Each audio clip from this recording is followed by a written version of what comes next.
Pois das ratas, que son os animais que non nos gustan moito, imos a falar doutros que a verdade que son ben máis amables, como son as anduriñas, que son as aves migratorias pois máis famosas do mundo. E xa vos digo unha cousa, encántalles Galicia, eso digo eu, porque claro, boto contas e digo, botan aquí en Galicia, me irán de parte do ano, mirade, porque as anduriñas chegan a finais de febreiro, primeiros de marzo, e botan aquí ata setembro. Aquí crían, fan os seus niños, e despois o que fan é marchar.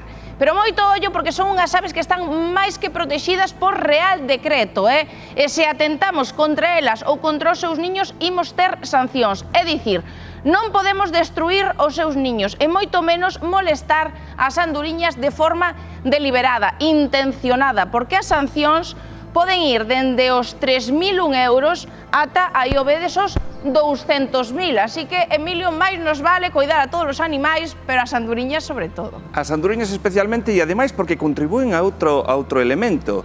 Comen moitos insectos, cada unha delas pode comer mesmo un milleiro de insectos ao día, así que hai que protexelas. Xa nos avisaba Rocío, ese Real Decreto que afecta a Galicia, tamén a España, exixe protexelas, exixe que non podemos estragar eses niños, tampouco amolalas. No Baixo Miño, tómano así polo dedillo, digamos, toda esta protección que hai que levar con esta ave migratoria que é a máis coñecido do mundo, e lánzanse moi seriamente a súa protección.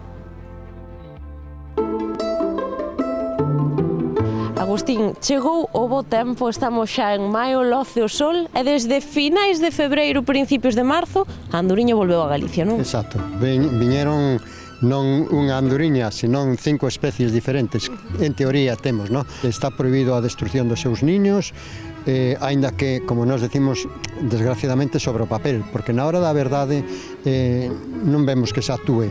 De feito, está disminuindo alarmantemente a poboación de todas as anduriñas. Por lo tanto, pois, a administración tería que tomar cartas no asunto. A poboación que había nos anos, hasta os anos 2000 tamén, sobre as anduriñas de cubranco, agora está en menos do 50%. A canto poden ascender as multas? Pois mira, as multas vai de 3.000 euros a máis. Agora xa sabemos, a anduriña é unha especie protexida, pero e a xente na rúa? Está ao tanto diso? Vamos a verlo, entón. Bueno, nós non destruímos nidos. No, bueno, menos mal que non volveron a casa. Non, a verdad que non. As pegas, porque tamén hai moitas, van e comen os fillos, entón hai que protegelas.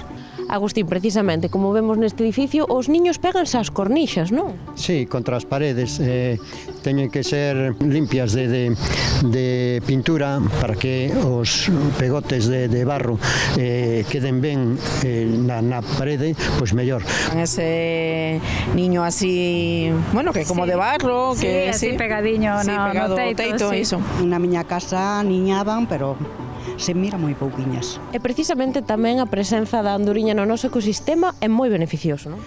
O mellor insecticida, non hai que botar absolutamente nada que nos dañe a nosa saúde, nin a saúde da biodiversidade do entorno. Entonces as anduriñas comen milleiros de mosquitos, de insectos voadores, pois todos os días. Cando temos ali as anduriñas non hai tanto mosquito e tanta mosca. Temos unha invasión de moscas que é impresionante. Entón, a non haber tantas, é imposible que coman todas.